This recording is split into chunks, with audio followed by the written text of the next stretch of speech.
नमस्कार दोस्तों, राधे राधे। आप सभी भक्तों का स्वागत है मेरे YouTube चैनल भक्ति ज्ञान सागर में। आज मैं आपको सुनाऊंगी निर्जला एकादशी की व्रत कथा एवं मुहूर्त एवं तिथि।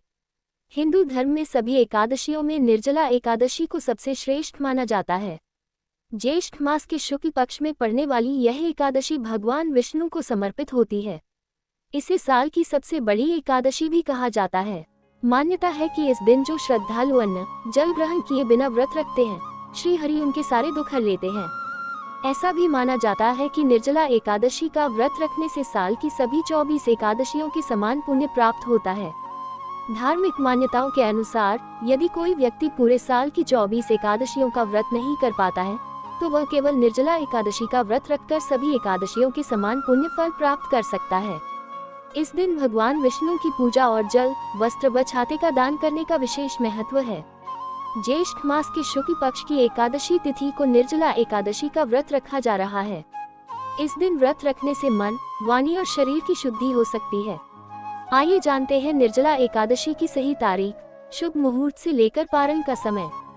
वर्ष 2026 में निर्जला एकादशी का व्रत 25 जून 2026 गुरुवार को रखा जाएगा। निर्जला एकादशी को साल की सबसे कठिन और श्रेष्ठ एकादशी माना जाता है, जिसमें बिना जल और अन्न के व्रत रखा जाता है।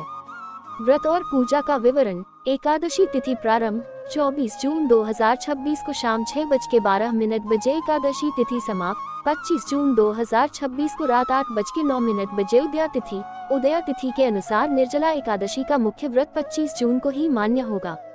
व्रत पारण का समय। व्रत तोड़ने पारण का समय अगले दिन 26 जून 2026 को सुबह 5:25 बजे से सुबह 10:04 बजे के बीच रहेगा।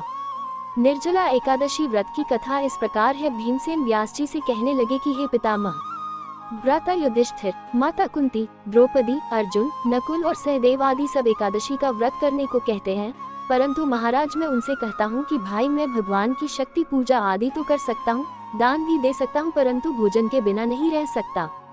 इस पर व्यास जी कहने लगे कि हे भीमसेन, यदि तुम नरक को बुरा और स्वर्ग को अच्छा समझते हो तो प्रति मास की दोनों एकादशियों को अन्न मत खाया करो। भीम कहने लगे कि हे पितामह, मैं तो पहले ही कह चुका हूँ कि मैं भूख सहन नहीं कर सकता।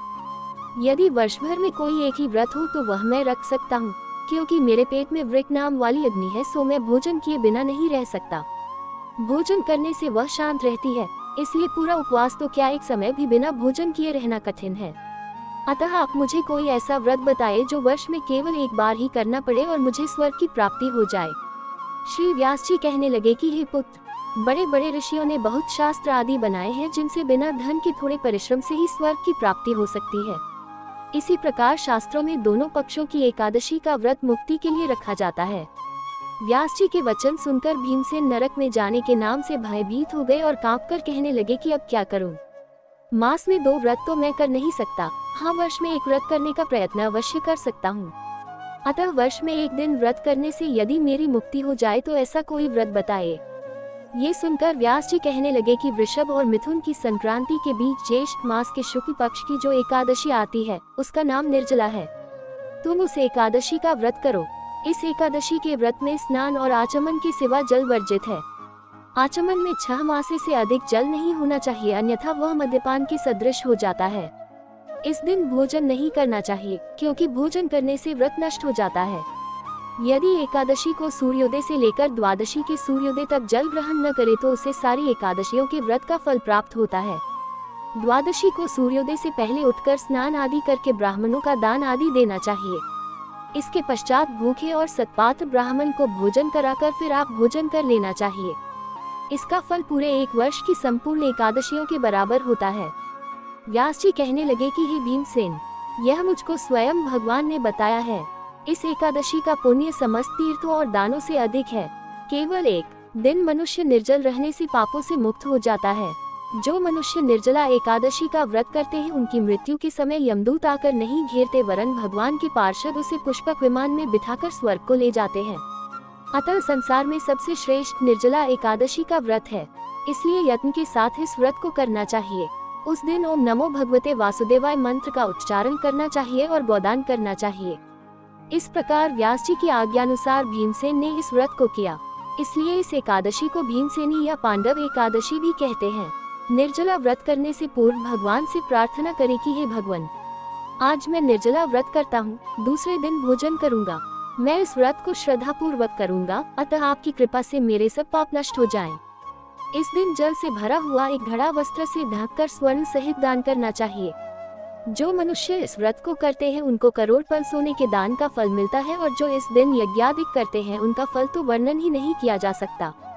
इस एकादशी के व्रत से मनुष्य विष्णुलोक को प्राप्त होता है।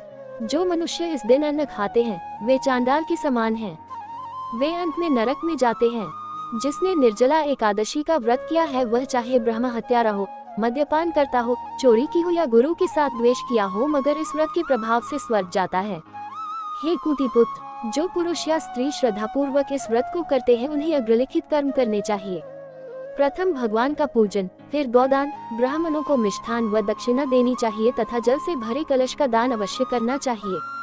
निर्जला के दिन अन्न, वस्त्र, उपाहान, च्यूति आदि का दान भी करना चाहिए।